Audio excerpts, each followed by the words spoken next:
Hello everyone and welcome back.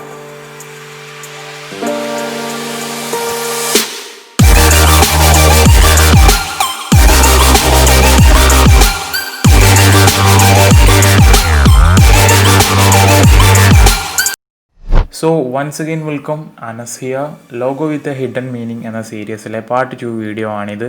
ഇതിനു മുമ്പ് part 1 ചെയ്തിട്ടുണ്ട്. ആ വീഡിയോ കാണാത്തവർക്ക് ഡിസ്ക്രിപ്ഷനിലുള്ള ലിങ്ക് ഉപയോഗിച്ച് കാണാവുന്നതാണ്. അല്ലെങ്കിൽ മുകളിൽ ഇപ്പോൾ ഒരു ഐ കാർഡ് വരുന്നുണ്ടാകും, അതിൽ ക്ലിക്ക് ചെയ്തും കാണാം. So back to topic. രണ്ട് ലോഗോ ആണ് ഇന്ന് ഡീകോഡ് ചെയ്യുന്നത്, BMW and Mercedes Benz. 1916 March 7 German motor vehicle manufacture സ്ഥാപകമായത്. ജർമ്മൻ മോട്ടോർ വാഹന നിർമ്മാതാക്കളായ ഇവർ 1922 ആ കമ്പനിയെ BMW എന്ന് പുനർനാമകരണം ചെയ്തത്.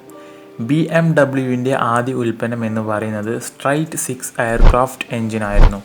ഈ എഞ്ചിനുകൾ BMW ഇല എന്നായിരുന്നു അറിയപ്പെട്ടിരുന്നത്. അങ്ങനെ ഒന്നാം ലോക മഹായുദ്ധം അവസാനിച്ചതിന് ശേഷം കാര്യമായ പ്ലെയിൻ എഞ്ചിനുകളുടെ നിർമ്മാണം ആവശ്യമില്ലാതെ വരികയും motor cycle engines, farm equipments, household items and railway brakes എന്നിവയുടെ നിർമ്മാണത്തിലൂടെ BMW ബിസിനസ് തുടരുകയും ചെയ്തു.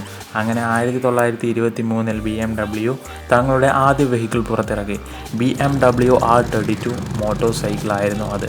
ഇവയുടെ അടിസ്ഥാനത്തിൽ ഇന്ന് നാം കാണുന്ന BMWവിൻ്റെ ലോഗോ ഡീകോഡ് ചെയ്യുകയാണെങ്കിൽ നമുക്ക് മനസ്സിലാക്കാൻ കഴിയുന്നത് ഇങ്ങനെയാണ്.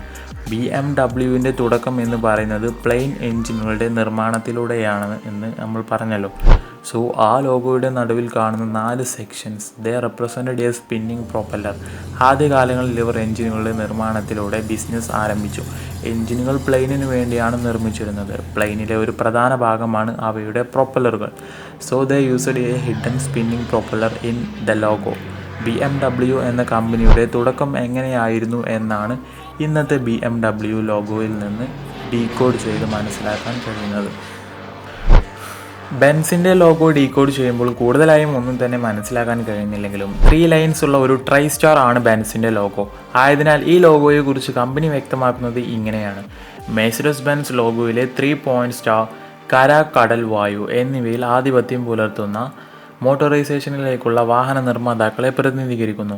അഥവാ ട്രൈ സ്റ്റാറിലെ ഫസ്റ്റ് ലൈൻ കരയിലൂടെ സഞ്ചരിക്കുന്ന വാഹനങ്ങളുടെ നിർമ്മാതാക്കളെ റെപ്രസെൻ്റ് ചെയ്യുമ്പോൾ സെക്കൻഡ് വൺ കടൽ മാർഗം സഞ്ചരിക്കുന്ന വാഹന നിർമ്മാതാക്കളെയും ആൻഡ് ലാസ്റ്റ് വൺ വായുവിലൂടെ സഞ്ചരിക്കുന്ന വാഹന നിർമ്മാതാക്കളെയും പ്രതിനിധീകരിക്കുന്നു. ഒരു മോട്ടോർ വെഹിക്കിൾ കമ്പനി എന്ന നിലയിൽ വളരെ മീനിങ്ഫുള്ളായ ലോഗോ ആണ് ബെൻസിൻ്റേത്.